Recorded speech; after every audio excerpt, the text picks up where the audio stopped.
Monsieur le président, monsieur le ministre, mes chers collègues, cheminots, agents des transports urbains, salariés des transports routiers, des raffineries, d'EDF, d'Air France, enseignants, avocats, paramédicaux, etc.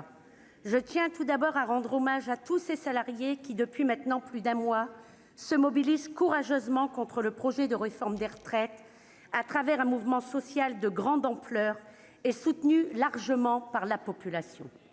Malgré cela, votre gouvernement a décidé de passer en force cette réforme, et cela sans concertation. Votre attitude est irresponsable quand on sait qu'une très large majorité des citoyens est opposée à ce projet, et ce depuis la sortie du rapport Delevoye, feu Monsieur Retraite, dont les mensonges et la tricherie lui ont coûté d'être sur le banc de touche. Et ce n'est pas vous, monsieur le ministre, qui n'avez en fait qu'un but ultime, alimenter les fonds de pension gérés par BlackRock, qui changera la donne. Face à la colère massive et à la détermination des travailleurs de l'ensemble des secteurs professionnels, votre gouvernement a certes été contraint de descendre de sa tour d'ivoire, mais les pseudo-concessions accordées sont très loin de satisfaire la population. Au contraire, plus les membres de votre gouvernement y vont de leur annonce, plus ils renforcent l'élan de solidarité interprofessionnelle, car plus personne n'est dupe.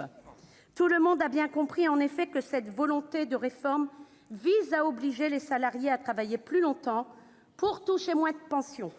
D'autant que vous avez bien annoncé votre volonté de bloquer les dépenses des retraites à 14 % du PIB. Avec des retraités plus nombreux et des dépenses bloquées, il faudra alors nous expliquer comment le montant des pensions ne baissera pas mécaniquement. Malheureusement pour vous, la lutte sociale a permis de mettre au grand jour toutes les duperies, se cachant derrière les mots de système universel de retraite par points. L'universalité mise en avant n'est qu'une illusion pour masquer le véritable objectif, niveler les droits sociaux vers le bas. D'abord en incitant les salariés à travailler plus longtemps, avec un recul de l'âge de départ à la retraite à taux plein à 64 ans, voire plus, âge pivot ou pas.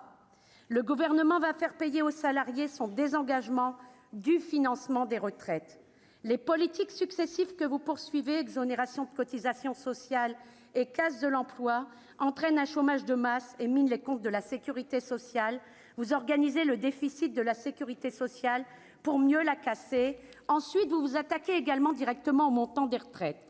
D'une part, par le biais du système par points, système bien connu des Suédois et Allemands, dont les retraités sont les plus pauvres en Europe.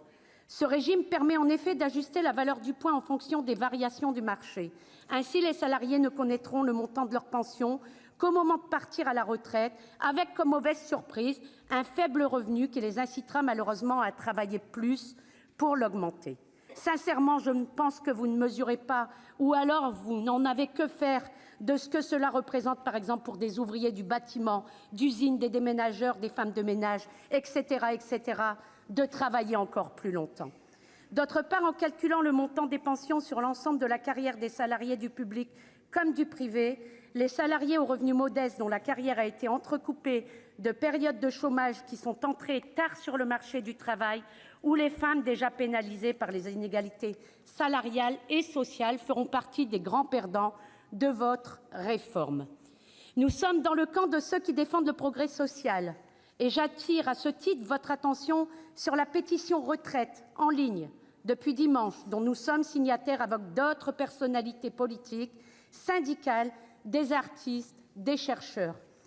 Nous vous demandons encore une fois de retirer votre projet de réforme de retraite par points et d'améliorer notre système de retraite par répartition sur ses bases actuelles. Nous avons des propositions. Les syndicats vous ont fait part de leurs propositions, mais évidemment, vous n'avez pas écouté. En réponse, vous avez envoyé votre texte au Conseil d'État et inscrit à l'ordre du jour de l'Assemblée nationale, dès le 17 janvier, ce projet de loi. Véritable provocation, mais comment pourrait-il en être autrement de votre part ? Les salariés restent déterminés et seront à nouveau dans la rue dès ce jeudi. Nous serons à leurs côtés dans la lutte pour exiger le retrait de votre projet néfaste pour les salariés de toutes catégories confondus. Je vous remercie.